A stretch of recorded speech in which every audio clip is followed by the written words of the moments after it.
IP के number पे जो कि बेटर हो रहा है, लास्ट 3 महीने से हम देख रहे हैं कि IP month on month better report कर रही है। हम्म। एंड रिटेल इन्फ्लेशन जो हम्म। है वो नीचे की तरफ जा रहा है, जो कि लास्ट 3 महीने में ये ट्रेंड बड़ा कमाल का है कि इन्फ्लेशन नीचे की तरफ, आईपी का डेटा पॉजिटिवली ऊपर की तरफ, विच मीन्स कि नेक्स्ट मंथ की जो रेट कट की पॉसिबिलिटी बन रही है और एक 25 बेसिस पॉइंट की आरबीआई की मीट है अगले महीने, तो वहां पे ये एक मुझे पॉजिटिव लग रहा है। सो ये ग्रीन शूट की पॉसिबिलिटी दिख रही है। दूसरी बात, जैसे कि आपने कहा कि भई अब एफआई की रफ्तार कम हो रही है, तो क्या हम समझ लें कि करेक्शन और हो गया है? मैंने पहले भी कई बार इस शो पे चर्चा की है कि हम एफआई को बार-बार ज़्यादा इम्पोर्टेंस दे रहे हैं, क्योंकि उनकी सेलिंग जो अभी से नहीं, बहुत समय से चली आ रही है। ये सिर्फ ये हुआ है कि लास्ट कुछ महीनों में उनकी सेलिंग जो है वो थोड़ी ज़्यादा स्टीप हो गई, और करेंसी जो हमारा क्योंकि वीक हो गया, तो फ्रेश बाइंग नहीं हो रही है, वैल्यूएशन कंसर्न्स थे ही, और उसको लेके मार्केट ने एक थोड़ा-सा लंप दिखा दिया, वन साइडेड लंप दिखा दिया, एक वन साइड करेक्शन दिखा दी, जिसकी वजह से सब जो है कंसर्न हो रहे हैं। बट पॉजिटिविटी ये लेने की ज़रूरत है कि अब जाके जो मैं एटलीस्ट अब फ़ील कर पा रहा हूँ कि मार्केट अब एक रीज़नेबल ज़ोन में आया है। निफ्टी की आप 10 साल की एवरेज ले लेंगे तो 18 के आसपास की प्राइस टू अर्निंग की मल्टीपल पे ट्रेड हुआ हुआ इंडेक्स हमारा अभी आपके शो पे दिख रहा है, फ्लैश हो रहा है 19.97 कुछ आ रहा है। सो हम ज़्यादा कोई दूर नहीं रहे। ये पीक लेवल पे 24-25 चला गया था, जो सस्टेनेबल नहीं था, और पहले भी बहुत बार ये चर्चा हो चुकी है। 2008 के टाइम पे भी आप देखोगे तो कुछ वैसा प्रेसिडेंट था। तो घबराने वाली बात ज़्यादा नहीं है। करेक्शन खत्म हो गया ये बोलना मुश्किल है, मगर अब यहाँ से अगर रिस्क रिवॉर्ड रेशियो की कोई भी अगर बात करेंगे, तो मुझे लग रहा है कि अब यहाँ से अगर आप थोड़ा-थोड़ा करके इन्वेस्ट करते रहेंगे, तो आपके पैसे बनेंगे। इसमें कोई दो राय वाली बात नहीं है। और ऑफ कोर्स आपको थोड़े तो सिलेक्शन पे तो गौर करना ही पड़ेगा। आप ऐसे नहीं कर सकते, आप कुछ भी लेंगे। आप देखिए एडवांस डिक्लाइन रेशियो जो सामने-सामने लास्ट 4 महीने की दिख रही है, कि कैसे आऊँगा, ये उस पे 50-50% मैं में आऊँगा आपके डिवाइडेड हो पास। रखा है। हाँ, तो उस पे मैं आऊँगा आगे चल करके। मैं अरुण मल्होत्रा साहब बीच में उनके ऑडियो में दिक्कत आ गई थी, फिर से जुड़ गए हैं। अरुण मल्होत्रा साहब, आपने सुना हमारे दोनों मेहमानों का, हालाँकि मेरे लेंस ने जो दूसरा ग्रीन शूट के इंडिकेटर पकड़ा था, वो कुछ-कुछ इंडिकेशन अभिषेक अग्रवाल साहब ने दे दिए। मैं पी बहुत बार सुन रहा था आप ही लोगों से कि पी हमारा बहुत ज़्यादा बड़ा महँगा बाज़ार है जी। एक समय पीक में ये जो है 23.61 होता था, अब ये घट करके 19.97 तक पहुँच गया है। तो ये पी का गिरना भी आप मानते हैं कि अब हो गया गिरावट, अब इससे ज़्यादा बहुत ज़्यादा गिरावट की संभावना अब नहीं दिख रही है? अरुण जी? अब मैं बिल्कुल सहमत हूँ दोनों स्पीकर से। अब ज़्यादा यहाँ से गिरावट की संभावना नहीं है। अपना एक तो वैल्यूएशंस काफ़ी रीज़नेबल आ गए हैं, पी नीचे आ गया है। इंडेक्स का अगर आप लार्ज कैप देखेंगे तो फॉरवर्ड मल्टीपल पे कहीं 18 है, व्हिच इज़ वेरी रीज़नेबल। दूसरा क्या है, जो एफआईआई की होल्डिंग है, वो 10 साल की लोएस्ट पे है इस वक़्त। फिफ साढ़े 15% प्रतिशत के करीब है। इतनी तो 10 साल में, जबकि हमारा कंट्री अमृतकाल की तरफ बढ़ रहा है, सारा ग्रोथ पैरामीटर्स अच्छे हैं, मैक्रो बहुत स्ट्रॉन्ग है। वहां पर एफआईआई की होल्डिंग होना सबसे लोएस्ट, ये दर्शाता है कि अब यहां से चलते हुए उनकी रफ्तार स्लो हो जाएगी, और दूसरा उनका इनफ्लो स्टार्ट होगा।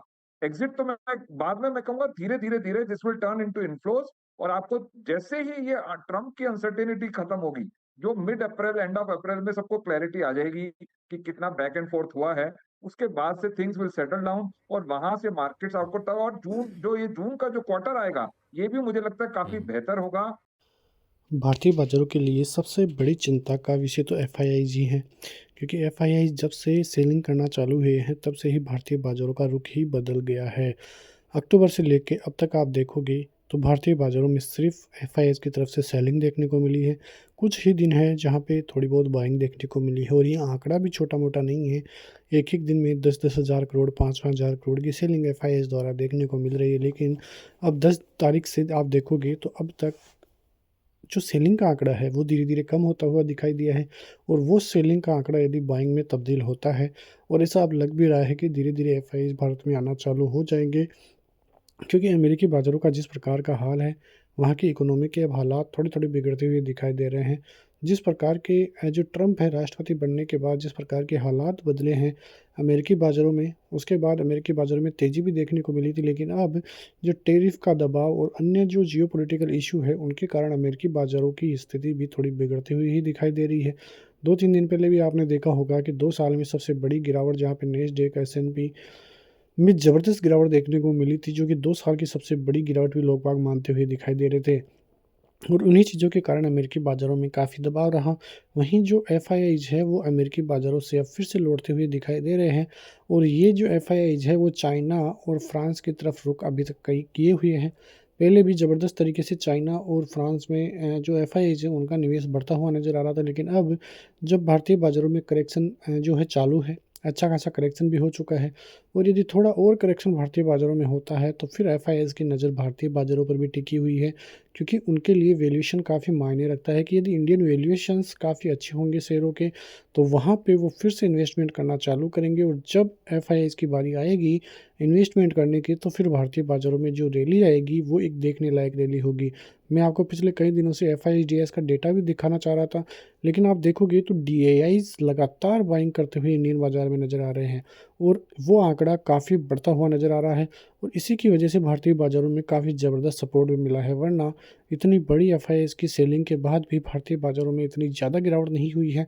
यदि ये एफआईआईज़ की सेलिंग जो है डीआईआई की बाइंग से कम होती, तो फिर और भी मामला बिगड़ता हुआ दिखाई दे सकता था। डीआईआई यदि ज़्यादा बाइंग नहीं करते, तो ये आंकड़ा 20% से ज़्यादा की करेक्शन में भी जाता हुआ दिखाई दे सकता था और भी रिटेलर्स के हालात और ज़्यादा बिगड़ते हुए दिखाई दे सकते थे। रिटेलर्स तो पहले से ही ज़्यादा हालात बिगड़े हुए हैं, क्योंकि उनके शेयरों में 40-40, 50-50% तक की गिरावट देखने को मिली है और उसी के कारण उनके हालात में काफ़ी ज़बरदस्त परिवर्तन आया है और उनके पोर्टफोलियो काफ़ी ज़बरदस्त लुढ़कते हुए भी दिखाई दिए हैं।